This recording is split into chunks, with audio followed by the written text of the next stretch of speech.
436페이지죠. 계약법 총론입니다. 1번 문제가 나오면 굉장히 이런 문제 싫어하시잖아요. 그죠? 근데 우리가 한 가지만 잊지 않으시면 돼요. 계약의 성립되는 시기는 승낙의 뭐죠? 발신시예요. 그죠? 다시 말하면 중간에 아무리 복잡하더라도 계약은 항상 언제 성립해요? 승낙의 발신시에. 그럼 1번 문제 보시면 마지막에 이렇게 됐잖아요. 매매 계약이 성립한 때는 이렇게 되어 있잖아요. 문제 지문에서. 그러면 결국은 문제를 읽으면서 승낙을 발신한 때를 찾으면 되는 거예요. 읽어볼까요? 갑은 을 소유 토지를 사고 싶어 을에게 이러한 내용을 담은 편지를 2003년 4월 5일 발송하면서 4월 20일까지 답장을 요구하였다. 4월 7일 편지를 받은 을은 갑이 제시하는 가격을 팔겠다는 편지를 4월 12일 발송하였다. 그러면 승낙을 발송한 날짜가 며칠입니까? 4월 12일. 답은 뭐죠? 3번. 2003년 4월 12일인 거예요. 그래서 우리가 이런 문제는 막 갑을도 나오고 막 날짜도 나오고 그러면 굉장히 복잡하게 생각하는데 계약이 성립하는 시기는 중간 과정이 아무리 복잡하더라도 결론은 뭐죠? 승낙의 발신시다. 이게 핵심인 거죠. 2번 문제입니다. 갑은 자기 소유 임야를 개발할 생각에 개발업자 을과 교섭하였고 계약이 확실하게 체결되리라는 정당한 기대 내지 신뢰를 보여했다. 을은 그 신뢰에 따라 행동하였다. 그러나 갑은 계약 체결을 거부하였죠. 이건 뭐냐면 계약 체결하기 전 부당하게 뭐한 경우죠? 파기한 경우에. 자, 이 경우에 대해서 우리 판례는 불법 행위를 원인으로 손해배상을 청구할 수가 있고요. 손해배상의 범위는 실내이익을 배상하되 무엇보다 클 수 없냐면 이행이익보다 클 수가 없다는 것이 우리 판례 입장이거든요. 따라서 옳은 것은 쉬워요. 1번 을이 갑에게 계약 체결을 강제할 수 없다. 이게 옳아요. 다시 말하면 계약 체결할지 말지는 누구예요? 당사자 마음이니까 그것을 뭐 할 수는 없어요? 강제할 수는 없는데 다만 불법 행위를 원인으로 손해배상을 청구할 수 있고 실내이익배상을 청구하되 뭐보다는요? 이행이익보다는 클 수가 없다는 게 판례 입장이거든요. 따라서 2번 계약이 체결되지 않았으므로 갑에게 법적 책임은 없다. X 불법 행위를 원인으로 손해배상은 청구할 수 있어요. 3번 계약 체결 거부로 손을 입은 을은 을에게 갑은 채무 불이행 책임을 질 수 있다. X 불법 행위를 원인으로 손해배상을 청구할 수가 있어요. 3번 계약 체결 거부 이유가 상당해요. 자, 여기서 우리가 좀 조심할 것은 뭐냐면 부당하게 파기한 경우잖아요. 그러니까 부당하게. 만약에 정당하게 파기한 거라면 상당한 이유로 파기한 경우라면 불법 행위를 원인으로 뭘 청구할 수 없는 거죠? 손해배상을 청구할 수 없으니까 이유가 상당하더라도 신의 측에 비추어 갑은 을이 입은 손해를 배상해야 한다. X죠. 5번 갑이 손해배상 책임을 지는 경우 계약 체결을 신뢰한 을이 입은 모든 손해를 배상해야 한다. X죠. 실내이익을 배상해야 돼. 무엇보다는요. 이행이익보다는 클 수가 없으니까 모든 손해는 아닙니다. 따라 답은 뭐죠? 1번인 거죠. 3번 갑 소유 토지의 매수인 을이 중도금을 그 이행기에 지급하지 않고 있다. 소유권 이전은 잔금 지급과 동시에 하기로 하였다. 다음 중 틀린 것은 이죠. 자, 일단 중도금은 선이행 의무이기 때문에 동시 이행 항변권 인정되지는 않아요. 근데 만약에 중도금을 지급하지 않은 상태에서 상대방의 이행기, 잔금을 지급하기로 한 기간이 도래한 경우에는 쌍방의 의무는 뭐가 되는 거죠? 동시 이행 관계가 되는 거죠. 따라서 3번 갑이 자기 채무 이행을 제공하지 않더라도 을은 잔금 지급일 이후에 중도금에 대한 지연배상 책임을 진다는 질문은 뭐죠? X죠. 왜냐하면 잔금 지급일 이후부터는 중도금도 뭐예요? 동시이행 관계니까 잔금 지급일 이후부터는 중도금에 대해서 뭘 부담하지 않습니까? 지연배상 책임을 지지 않는다는 거죠. 답은 뭐죠? 3번이죠. 4번 금전 소비대차 계약에 의하여 병에게 1억 원을 지급해야 하는 갑은 자기 소유의 대지를 1억 원에 매수한 을과 합의하여 을이 그 매매대금을 병에게 지급하기로 했다. 다음 설문 중 옳은 거죠. 이거 우리가 제3자를 위한 계약의 전형적인 예죠. 병이 갑에게 1억 원을 빌려줘서 1억을 받을 채권이 있는 상태인데 그것을 갚기 위해서 을과 만나서 매매 계약을 하고 그 매매 계약 중 1억 원을 병에게 뭐 하기로 했죠? 지급하기로 했죠. 그죠? 이게 뭐죠? 제3자를 위한 계약이죠. 여기서 우리가 요 갑을 우리가 뭐라 그럽니까? 요약자. 을을 우리가 뭐죠? 낙약자. 병을 우리가 수익자 또는 뭐죠? 제3자라고 하고요. 요걸 우리가 기본 관계 또는 뭐죠? 보상 관계라고 하는데 여기서 발생하는 모든 문제는 당연히 뭘 줘요? 영향을 주지만 대가 관계에서 발생하는 문제는 아무런 영향을 주지 않는다는 점 조심하시기 바라고 요 병은 보호의 대상으로서 뭐가 아니죠? 제3자가 아니죠. 따라서 요 매매가 무효면 을은 병에게 대금을 지급하지 않는데 병은 선이라 하더라도 뭐 받지 못해요? 보호받지 못하고요. 다만 병은 을에게 내가 그 돈을 받겠다라는 수익의 의사를 표시한 후에는 직접 을에게 이행을 청구할 수가 있고요. 을이 병에게 돈을 주지 않으면 손해배상도 뭐 할 수 있어요? 청구할 수가 있는데 요 병은 매매계약의 당사자가 아니기 때문에 병 스스로 그 매매계약을 취소하거나 뭐 할 수 없죠? 해지할 수가 없는 거죠. 따라서 옳은 것을 찾는데 1번 보시면 갑이 합의 내용을 병에게 통지하면 병은 을에 대하여 매매대금 지급채권을 취득한다. X예요. 다시 말하면 직접 이행을 청구하기 위해서 병은 을에게 뭘 해야 돼요? 수익의 의사를 표시해야죠. 병이 을에게 수익의 의사를 표시해야 이행을 청구할 수 있다. 수익의 의사를 표시해야 채권을 취득하기 때문에 1번은 뭐죠? X가 되고요. 2번 을은 갑과 병사의 계약이 무효예요. 자, 갑과 병의 관계는 아무런 영향을 미치지 않으니까 이게 무효라 하더라도 을은 병에게 정상적으로 뭘 줘야 돼요? 대금을 지급해야 되거든요. 따라서 갑과 병사의 계약이 무효라는 것을 알더라도 병의 지급 요구를 거절할 수 없다. 맞는 질문이고요. 답은 뭐죠? 2번이 되는 거죠.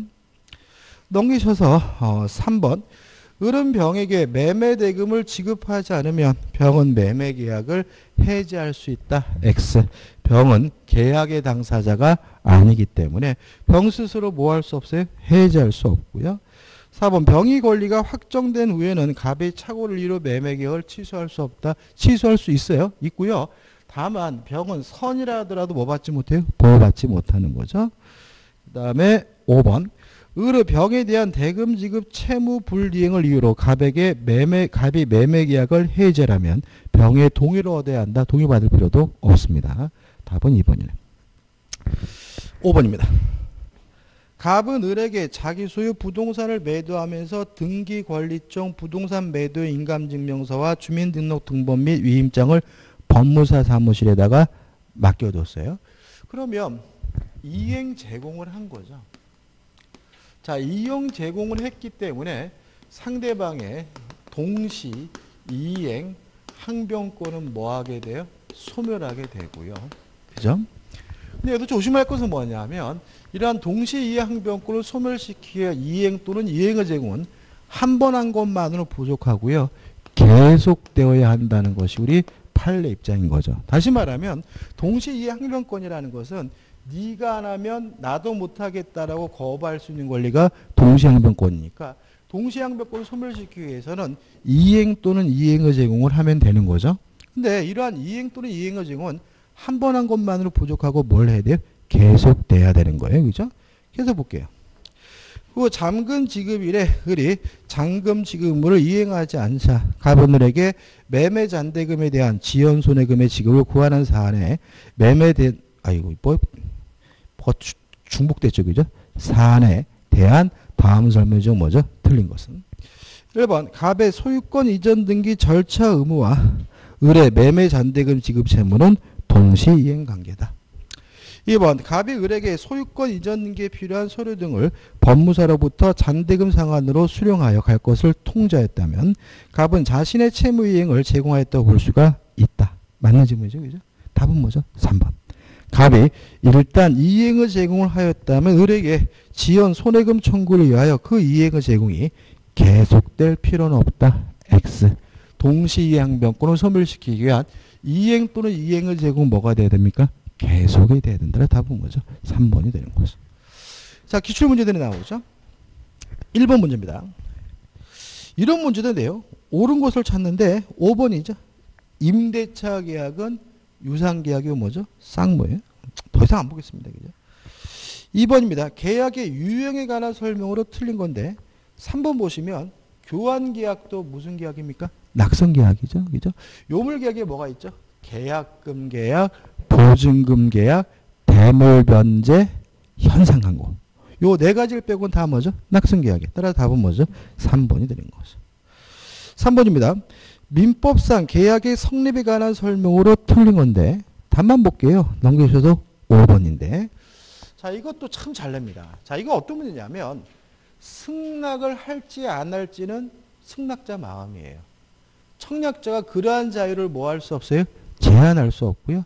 승낙자의 그러한 자유를 제한한다면 뭐가 되는 거죠? 무효거든요. 따라서 5번. 청약자의 청약에 일정 기간 내에 이의를 제기하지 않으면 승낙한 것으로 본다. 이거 무효입니다. 왜요? 승낙자의 상대방의 무슨 자유를 제한해요? 승낙할 자유를 제한하니까요. 따라서 뜻을 표시한 경우 이의 없이 그 기간이 지나면 당연히 계약이 성립한다는 지문은 X가 되고 왜냐하면 승낙할지 말지의 자유를 뭐 할 수 없습니까? 제한할 수 없기 때문에 그런 것이죠.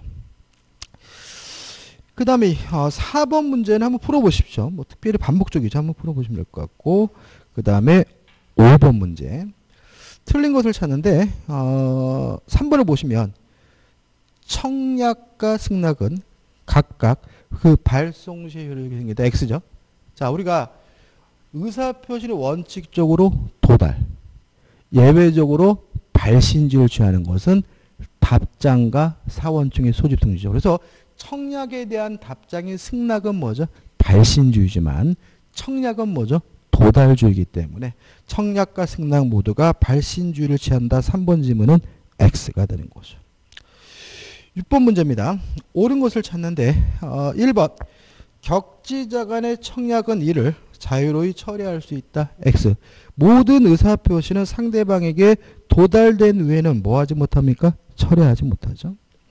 2번 청약은 상대방이 있는 의사표시므로 청약할 때 상대방이 특정되어야 한다. X. 이건 뭘 생각하면 된다고요? 커피 자판기. 큰 길가에 설치한 커피 자판기도 청약인데 누구한테 청약을 하는 거죠? 길거리를 지나다니는 사람에게. 따라서 청약의 상대방은 불특정 다수라도 상관이 없으므로 2번은 뭐죠? X죠. 3번은 참 반복적이죠. 의사표시를 발신 후 도달하기 전에 표의자가 사망하거나 제한능력자가 되더라도 아무런 영향을 미치지 않으니까 3번은 뭐가 돼요? X가 되고요. 4번 계약의 성립 시기는 승낙을 뭐 할 때입니까? 발신한 때죠. 5번이 답이죠. 승낙 기간을 정하여 청약을 하였으나 청약자가 승낙의 통지를 그 기간 내에 받지 못한 경우 원칙적으로 청약은 효력을 상실한다. 5죠. 왜요? 연착된 승낙은 무효니까 이렇게 되는 거죠. 답은 5번입니다. 넘기셔서 7번 문제 답만 보겠습니다. 3번 계약의 본질적 내용에 대하여 무의식적 불합의가 있어요. 자, 불합이면 계약에 뭐조차 되지 않았죠? 성립조차 되지 않았죠? 성립조차 되지 않았다면 뭐 할 수 없습니까? 취소할 수 없는 거죠. 따라서 계약을 취소할 수 있다. X가 되네요. 왜요? 취소라는 것은 성립하고 유효한 법률 행위를 소급해서 뭐 하는 거죠? 무효화시키는 거니까요. 8번 문제 4번을 보시면 또 나와있죠. 청약자가 일정한 기간 내에 회답이 없으면 승낙한 승고를 본다. 무효잖아요. 따라서 특별한 사정이 없으면 상대방이 이에 구속된다.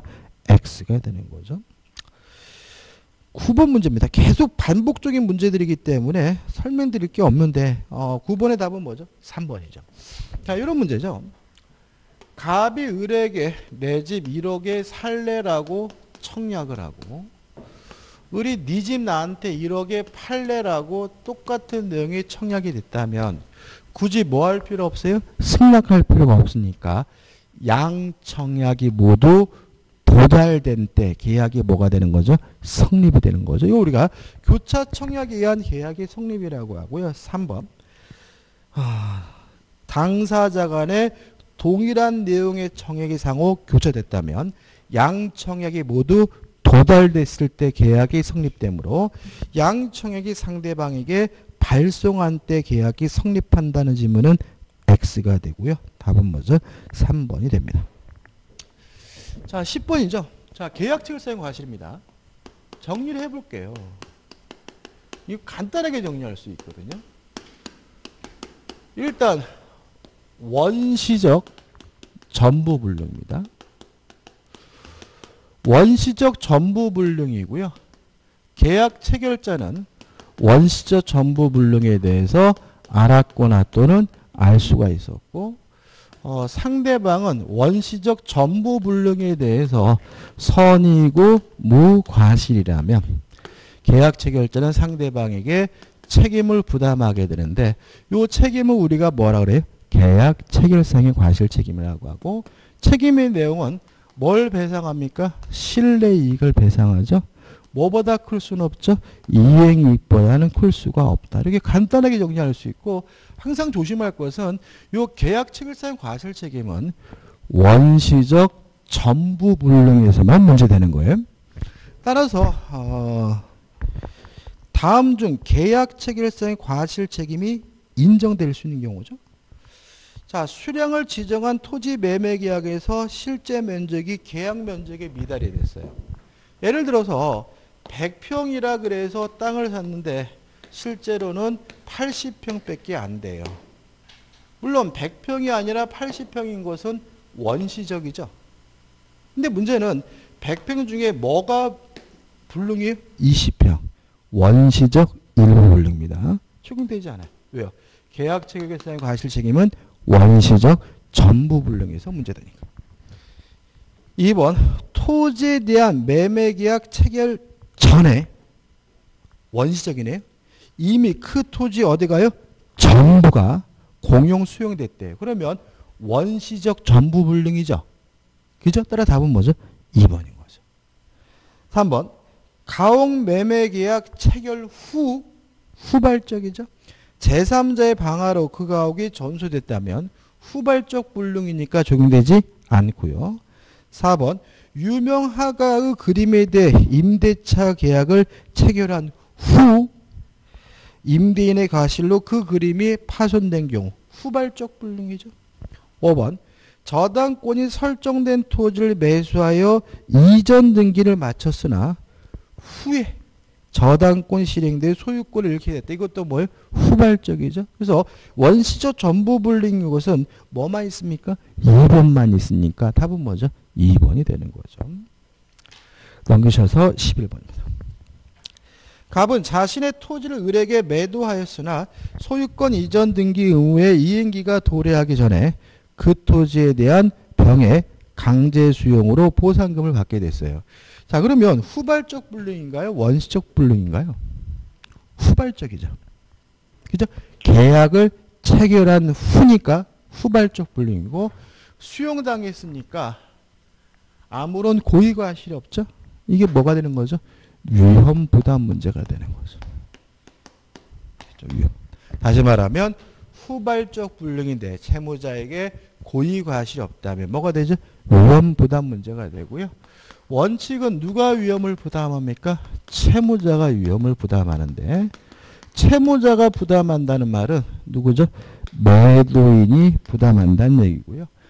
매도인이 부담하게 되면은 뭐죠? 쌍방 모두 뭐 할 필요 없습니까? 이행할 필요가 없고 이행한 것이 있으면 부당이 들어서 뭐 하는죠? 돌려받게 되는데 뭐가 문제될 수 있냐면 대상 청구권이 문제될 수 있죠. 특히 수용당했으면 그 부동산 대신 수용보상금이라도 뭐 할 수 있어요?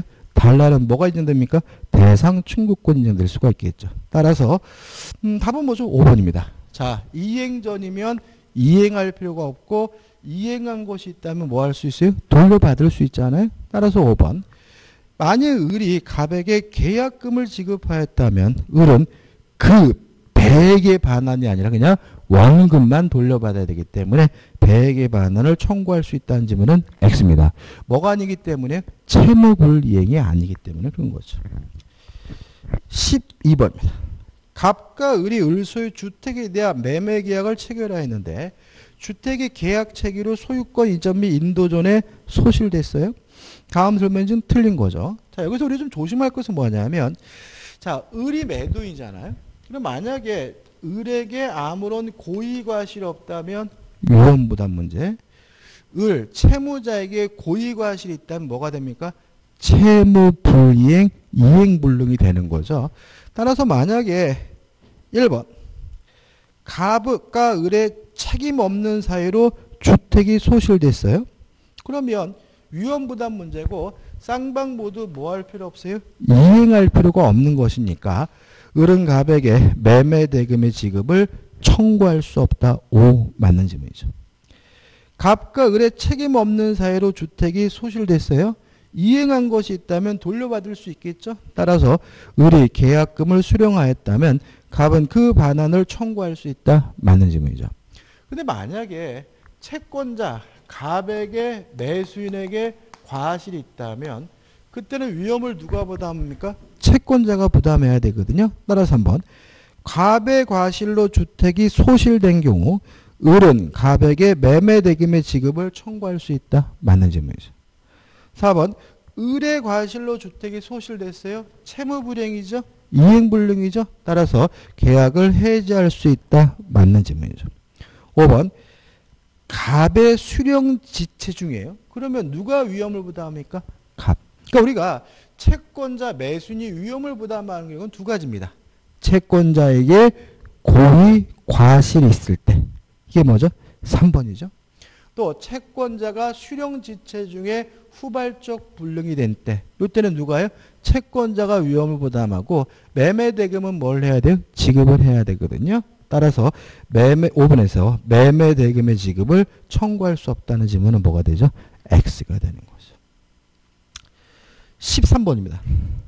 갑은 자신의 토지를 을에게 팔고 중도금까지 수령하였으나 그 토지가 공용 수용되는 바람에 을에게 소유권을 이전할 수 없게 되었다. 다음 설명이 좀 옳은 거죠. 그러면 후발적 불능이고 채무자, 채권자 모두에게 고의과실이 없으니까 위험부담이고요. 쌍방 모두 뭐 할 필요 없어요? 이행할 필요가 없고 이행한 것이 있다면 부당이득으로서 반환을 받을 수 있고 수용보상금에 대해서 뭐가 인정됩니까? 대상 청구권이 인정되거든요.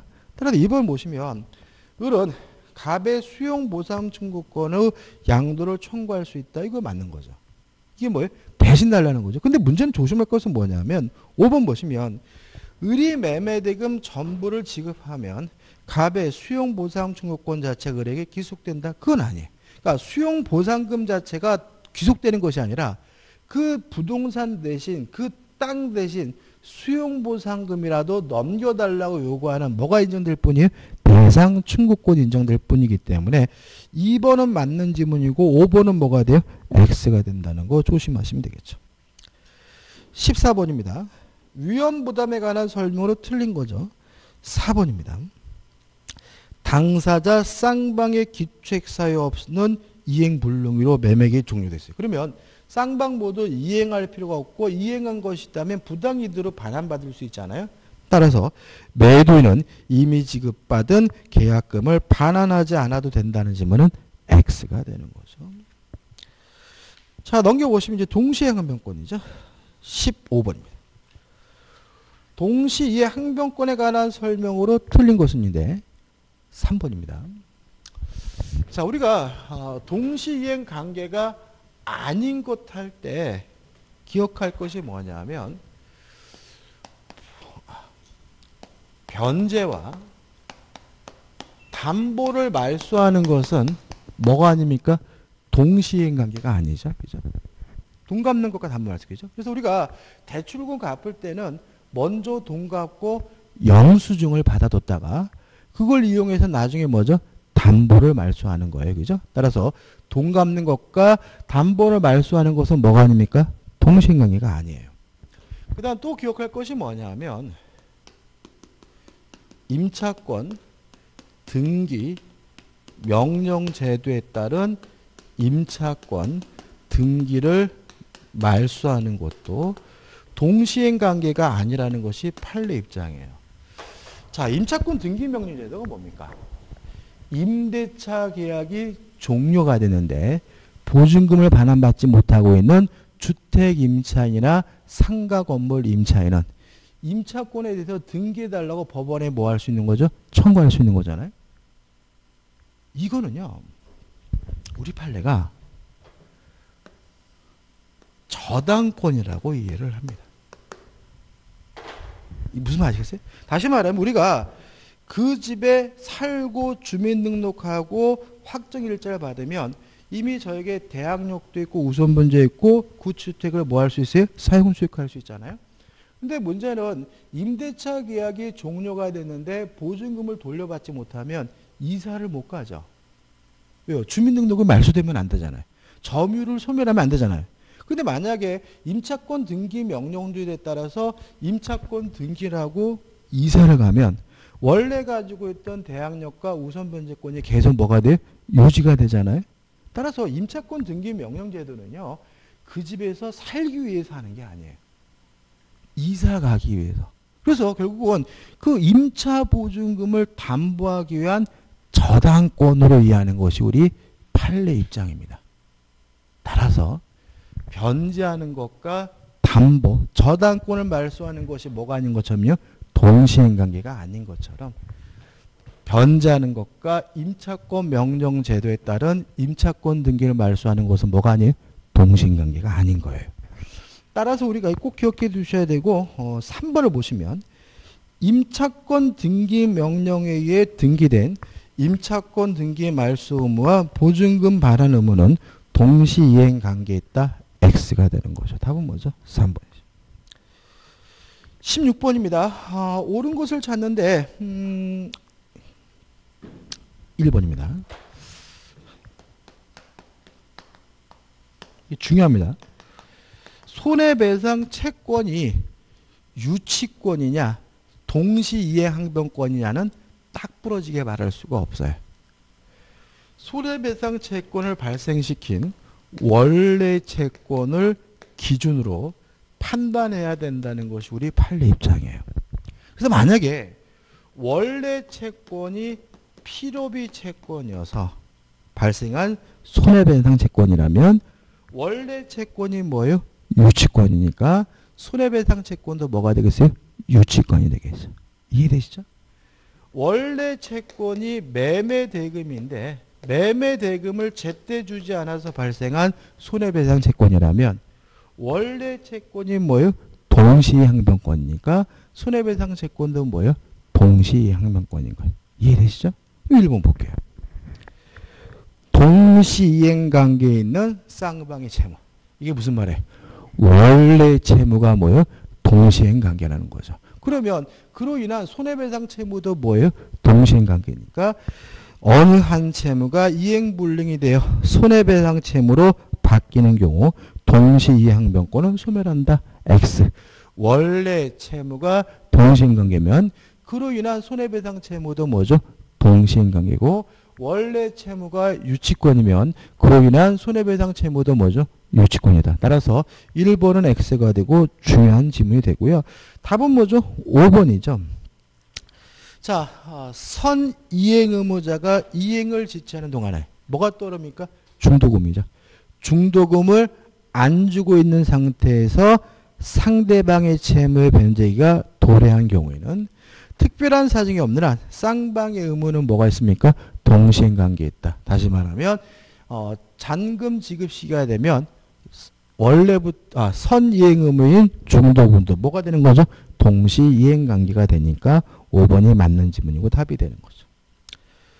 17번입니다. 이거 뭐가 빠졌네, 그죠? 이거 오류가 있네. 뭐가 빠졌지? 참. 죄송합니다. 이거 못 풀겠네. 제가 다음 주에 프린트해서 설명드릴게요. 죄송합니다. 뭐가 빠졌지? 18번입니다. 매도인 값과 매수인들이 계약을 하면서 그 대금을 병에게 지급하기로 하는 제3자를 위한 계약을 체결하였다. 다음 설명 틀린 거죠. 보통 이렇게 제3자를 위한 계약이 나오면은 요 값을 병도 안 바꿉니다. 그죠? 안 바꾸니까 그냥 이렇게 같이 기억하면 되고요. 틀린 것을 찾게 되는데 1번 보시면 을은 갑의 병에 대한 항변이죠. 그러면 갑의 병에 대한 항변은 대가관계죠. 대가관계에서 발생하는 모든 문제는 수익관계에 아무 영향을 미치지 않으니까 을은 갑의 병에 대한 항변으로 병에게 대항할 수 있다는 지문은 뭐죠? X가 되고요. 요게 갑과 병, 대가관계라는 걸 파악하시면 쉽게 답이 나오는 거죠.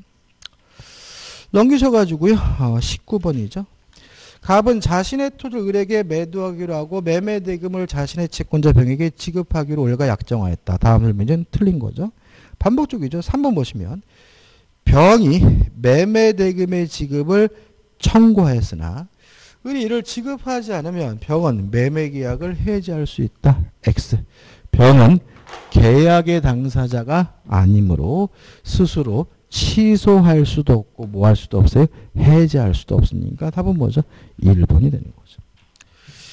자, 20번입니다. 자, 옳은 걸 찾는데 예?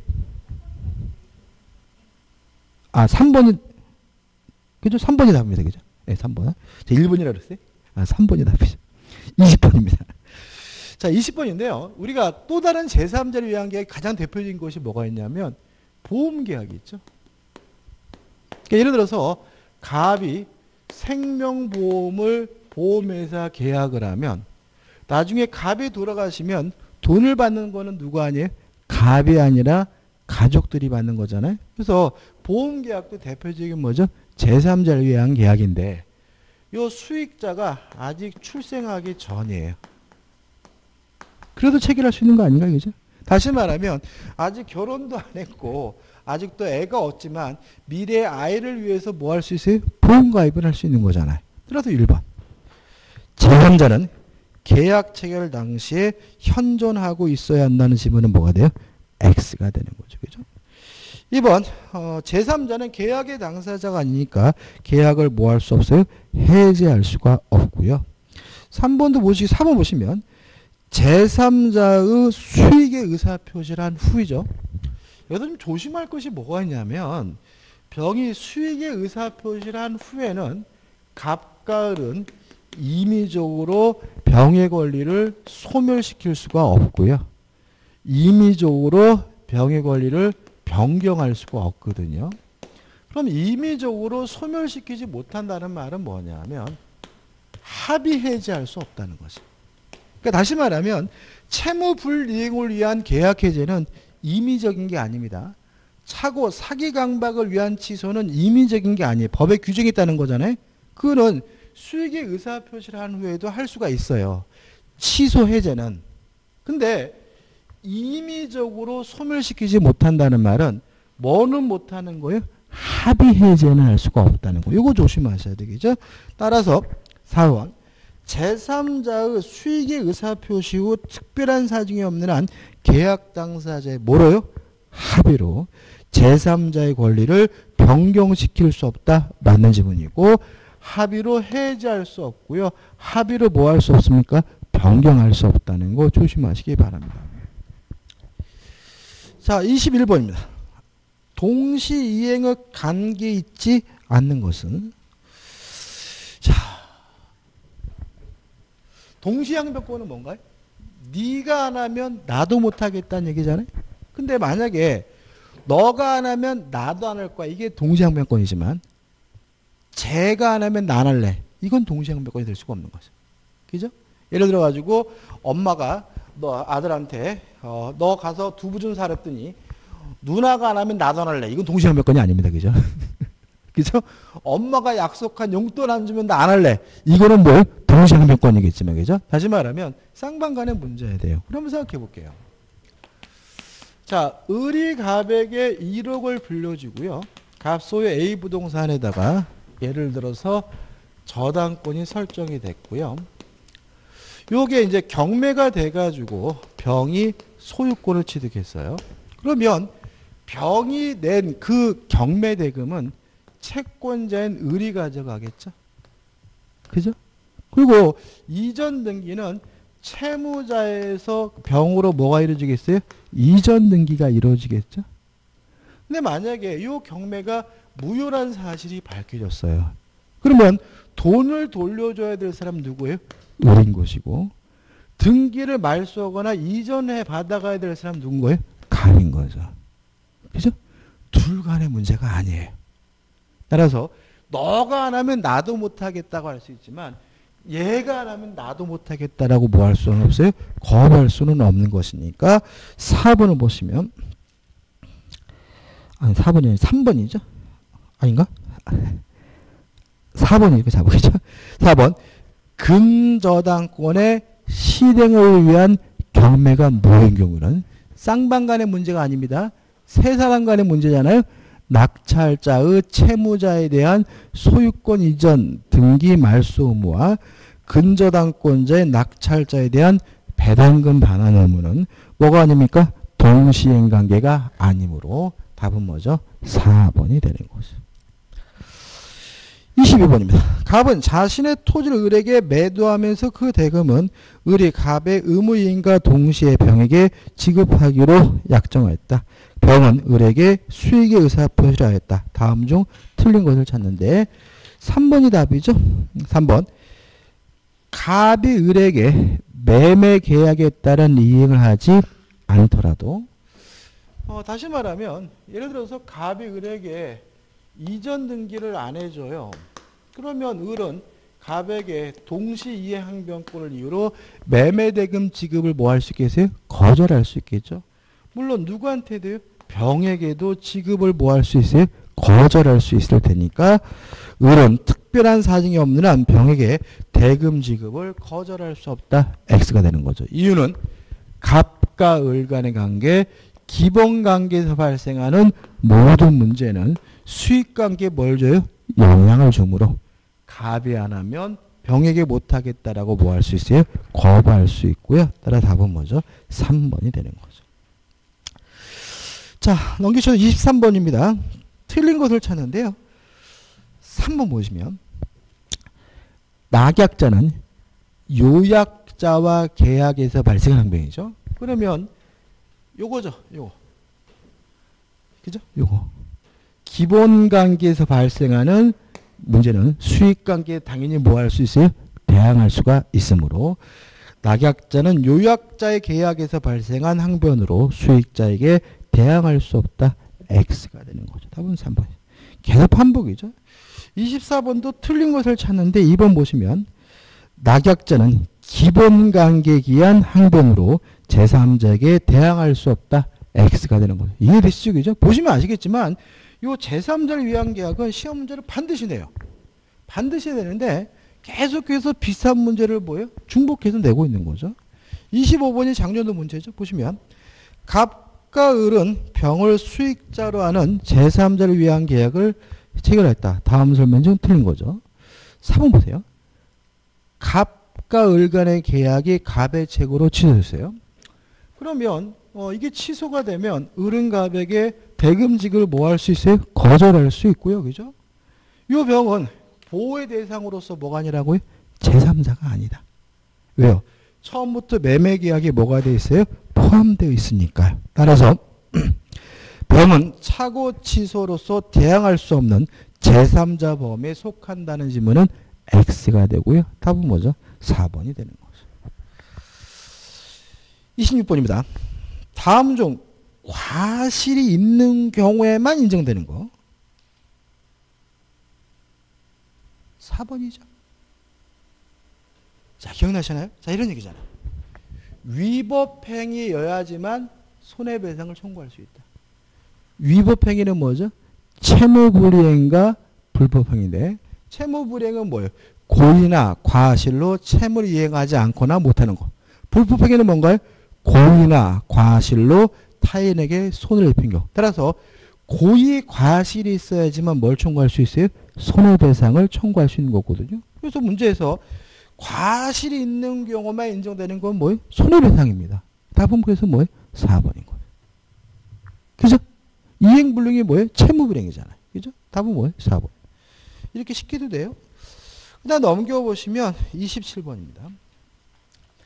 계약 해지에 관한 설명으로 틀린 것은 5번인데, 4번인데. 자, 우리가 지역권한테 이런 거 했죠. 긍정적인 것은 단독으로 한 사람이, 부정적인 것은 뭐죠? 전원이잖아요. 근데 계약을 해지하거나 해지하는 것은 부정적인 거죠. 계약의 효과를 뭐죠? 소멸시키는 거예요. 그래서 해제권이나 해지권 행사는 전원이 전원에게 해야 되거든요. 4번부터 보시면 계약 상대방이 수인이면 여러 명이면 전원에게 해야 되겠죠. 이제 부정적인 거니까. 특별한 사정이 없는 한 그중 1인에 대하여 한 계약의 해제 효력이 없다. 맞는 지문인 거죠. 그죠? 아주 잘 나와요. 그러니까 다시 말하면 해제와 해제는 부정적인 것이니까 전원에서 뭐예요? 전원으로 한다. 그죠? 그 다음에 우리가 합의 해제는 민법 규정이 적용되지 않겠죠? 동의하시나요? 합의 해제는 채무불이행 필요 없죠. 그죠? 다시 말하면 그냥 제가요 기분이 꿀꿀해서 계약을 해지할까 하는데 하면 안 될까 그랬더니 그쪽에서 그럽시다. 그래도 상관이 없는 거잖아. 제가 요즘에 기분이 되게 안 좋아서 기분이 꿀꿀해. 그죠? 필요 없는 거예요. 민법규정 적용되지 않아요. 따라서 돌려줄 때 이자 안 붙입니다. 그죠? 민법규정이 다 적용되지 않아요. 근데 다만 뭐만 적용되냐면 제3자 보호규정만은 적용된다. 그죠? 왜냐하면 합의 해제의 경우에도 누구는 보호돼야 돼요? 제3자는 보호. 그래서 합의 해제는 민법 규정이 아예 뭐 되지 않습니까? 적용되지 않는다. 뭐만 빼고요? 제3자 보호 규정만 빼고. 따라서 1번 보시면 4번 3번인가? 몇 번이죠? 28번 문제죠. 28번에서 4번 보시면 아닌데 27번이구나. 5번 보시면 27번 5번 마음이 급해 제가 오늘 끝내야 돼서 5번 매도인은 다른 약정이 없으면 합의 해지로 인하여 반환할 금전에 그 받은 날로부터 이자를 가산하여 의무가 있다. X. 민법 규정 적용되지 않아요. 뭐만 빼고요? 제3자 보호만 빼고요. 따라서 28번에 2번 지금 보시면 계약이 합의 해제된 경우 당사자 일방이 상대방에게 손해배상을 하기로 하는 등의 특별한 사정이 없으면 채무불이익으로 인한 손해배상을 청구할 수 없다. 왜요? 합의 해제는 뭐예요? 민법 규정이 적용되지 않으니까 꼭 기억해 두시기 바라고. 그 다음에 4번이 답이죠. 4번. 자, 우리가 해제에 있어서 제3자는 둘로 나뉩니다. 해제하기 전에 제3자는 선악불문하고 보호되고 해제 후에 제3자는 뭐여야지만요? 선이어야지만 보호가 되거든요. 자, 4번. 매 해제된 계약으로부터 생긴 법률 효과에 기초하여 해제 후입니다. 말소 등기 전에 양립할 수 없는 새로운 이해관계를 맺은 제3자는 해제 후니까 뭐여야지만 보호됩니까? 선이어야지만 보호되기 때문에 그 선의 악의를 불문하고 해제에 의해 영향을 받지 않는다는 지문은 X가 된다는 거 조심하셔야 되겠죠. 29번이죠. 틀린 걸 찾습니다. 3번입니다. 자, 우리가 상대방이 동시이행 항변권을 소멸시키기 위해서는 이행 또는 이행의 제공을 해야, 다시 말하면 이행 또는 이행의 제공을 함으로써 상대방의 동시이행 항변권을 소멸시켜야 채무불이행을 이유로 계약을 뭐 할 수 있는 거죠?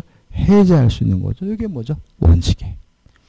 근데 이행 또는 이행의 제공이 필요 없는 경우가 있어요.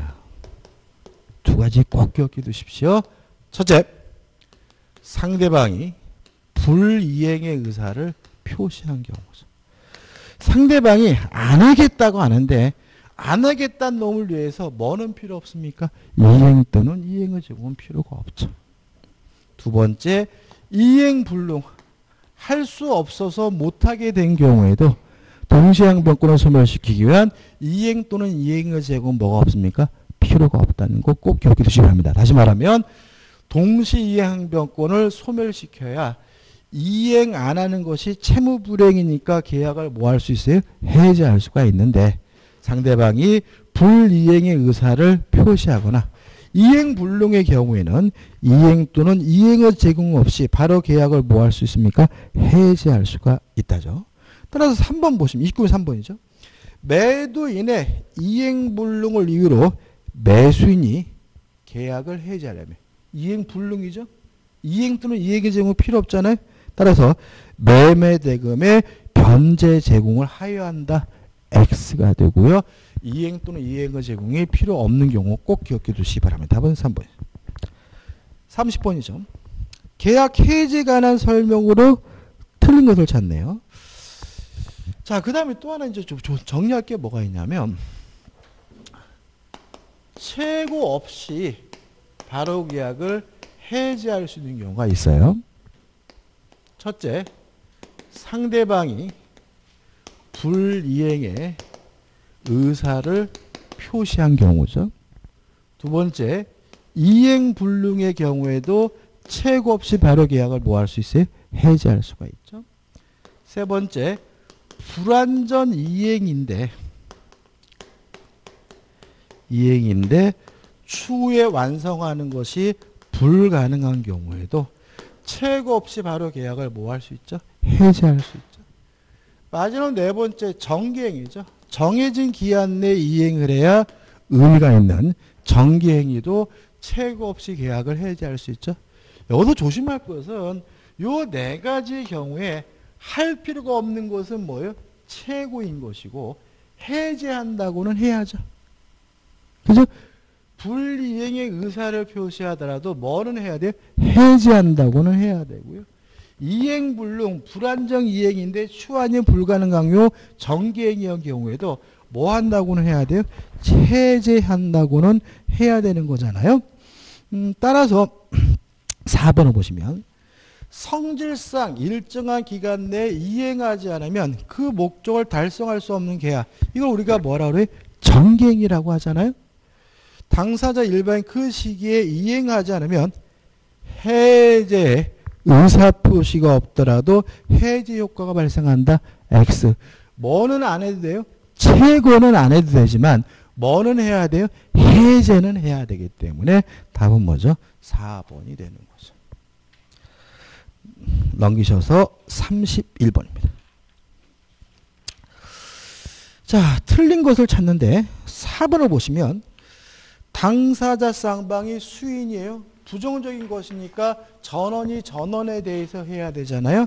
따라서 계약의 해제는 2일인에 대하여 하여도 효력이 있다. X가 되는 거죠. 32번입니다. 계약 해제 소급표로부터 보호될 수 있는 제3자에 해당하는 자예요. 자, 여기서 우리가 좀 조심할 것은 뭐냐면 제3자로서 보호가 되려면 당사자 및 포괄승계인을 제외한 사람 중에서 새롭게 이해관계를 가진 사람이겠죠. 그죠? 근데 여기서 좀 주목할 것은 채권 자체를 양도받은 사람은 당사자입니다. 그러니까 다시 말하면 채권이 양도가 되면 당사자로서의 법적 지위가 승계돼요. 제가 아파트를 샀는데 산 아파트를 팔아먹으면 그 사람은 뭐예요? 제3자겠지만 아파트를 샀는데 저의 매수인의 지위를 양도했어요. 그럼 뭐예요? 제3자가 아닌 거잖아요. 그래서 채권을 양수인은 당사적 지위가 뭐가 돼요? 승계됐으니까 이 사람은 뭐가 아니에요? 제3자가 아닌 거예요. 당사자인 거예요. 제3자가 아니고. 그 다음에 또 하나 조심할 것은 뭐냐면 완전한 권리를 취득해야 돼. 그래서 만약에 매매 계약을 했다면 제3자가 아니야. 매매 계약을 하고 뭐까지 했어야지? 등기까지 했어야 뭐가 되는 거죠? 제3자인 거예요. 여기서 좀 조심할 것은 뭐냐면 3번 보세요. 해제 대상 매매 계약이 있어서 채무자 명의로 이전 등기된 부동산을 가압류 집행을 했대요. 그럼 뭐예요? 가압류 등기했다는 얘기인 거거든요. 이 사람은 뭐예요? 제3자. 가압류를 집행한 가압류 채권자는 뭐가 돼요? 제3자니까. 답은 뭐죠? 3번인 거예요. 근데 1번 보시면 계약 해제 전 계약상 채권을 양수했어요. 이 사람은 당사자죠. 그죠? 따라서 이 사람은 뭐예요? 뭐 가처분했더라도 뭐예요? 제3자가 아니고. 또 2번 계약 해제 대상인 계약상 채권 자체를 압류했어요. 이것도 뭐예요? 채권을 넘겨받는 거잖아요. 따라서 뭐예요? 당사자인 거예요. 그 다음에 4번 보시면 주택의 임대 권한을 부여받은 매수인이죠. 자, 이거 조심하셔야 돼. 이거는 원래 우리가 당연한 건데 이런 거 한번 생각해 보세요. 자, 한번 생각해 보세요. 갑이 소유하고 있는 아파트를요, 을에게 팔았어요. 근데 을이 자기 앞으로 등기하지도 않고 병에게 또 팔았어요. 그리고 갑이 을과의 매매 계약을 해제했을 때 이 병이 제3자일까요? 아니겠죠. 왜요? 제3자로서 보호받으려면 뭐예요? 완전한 권리를 취득해야 되잖아. 따라서 이 사람이 제3자가 되려면 등기까지 갖춘 매수인과 매매 계약을 하고 이전 등기를 받아야 뭐인 거예요? 제3자인 것이고, 등기를 하지 않는 매수인과 매매 계약을 했더라도 뭐가 될 수는 없어요? 제3자일 수는 없는 거예요. 마찬가지로 등기하지 않은 매수인과 임대차 계약을 한 사람은 아무리 인도받고 주민등록하고 별짓을 다 했더라도 제3자로서 뭐 받을 수 없어요? 보호받을 수가 없는 거예요. 그래서 우리가 항상 매수인이 등기했는지를 조심하셔야 되거든요. 그래서 보시면 4번 주택의 임대 권한을 부여받은 매수인이 등기한 매수인이 아니에요. 그래서 이 사람으로부터 임대차 계약을 한 사람은 제3자로서 뭐 받을 수 없어요? 보호받을 수가 없는 거죠. 5번은 또 나와 있는데, 그죠? 자기 앞으로 등기를 안 한 사람은 뭐가 될 수 없어요? 제3자가 될 수가 없는 거죠. 33번입니다. 갑 소유 X 토지와 을 소유 Y 주택에 대한 교환 계약에 따라 각각 소유권 이전 등기가 마쳐진 후 그 계약이 해제되었다. 그 계약의 해제로부터 보호받는 제3자에 해당하지 않는 자죠. 1번 볼까요? 자, 이런 거 생각해 보세요, 제가요. 자, 제가요, 시장에서 꼴뚜기를 샀어. 제가 꼴뚜기를 사서 저한테 꼴뚜기 산 사람은 제3자겠죠. 그죠? 근데 제가 꼴뚜기 살 때 옆에서 동태 산 아줌마는 제3자가 아니죠. 무슨 말이겠어요? 그죠? 다시 한번. 제가 꼴뚜기를 사가지고 꼴뚜기를 되팔았다면 그 사람은 뭐가 되겠어요? 제3자가 됐지만, 제가 꼴뚜기를 살 때 옆에서 고등어 산 아줌마는 저하고 아무 상관이 없는 사람이고 뭐가 아니에요? 제3자가 아닌 거잖아요. 그래서 리을본 보시면 계약 해제 전에 X 토지상의 을의 신축권을 매수했죠. 자, 해제된 거는 뭐예요? 토지고, 이 사람이 산 건 뭐예요? 건물이잖아요. 그러니까 제3자가 아니지. 꼴뚜기를 살 때 옆에서 고등어 산 아줌마는 뭐가 아니라고요? 제3자가 아니잖아. 너무나 당연한 거죠, 그죠? 근데 이거를 막 이상하게 생각해. 이게 뭐지? 복잡하게 생각해 보세요. 토지가 해제됐으면 토지를 대산 사람이 뭐가 되겠어요? 제3자겠지만, 토지와 상관없이 옆에 있는 건물 산 사람 뭐가 될 수 없어요? 제3자가 될 수 없어요. 답은 뭐죠? 3번인 거죠. 34번입니다. 계약 해제 시 보호되는 제3자에 해당하지 않는 자는이죠. 기억 볼까요? 계약 해제 전 그 계약상 채권을 양수하고 더 이상 필요 없죠. 채권 자체를 양수하는 사람은 뭐가 아니에요? 제3자가 아니다. 이 사람은 뭐예요? 당사자인 거죠. 그죠? 더 이상 필요 없고. 뒤집어 볼까요? 계약 해제 전 그 계약상 채권을 압류한 사람. 채권을 양도받은 사람은 뭐가 아닙니까? 제3자가 아닌 거죠. 따라서 기억 디귿에서 답은 뭐죠? 몇 번입니까? 3번이 되는 거죠. 35번.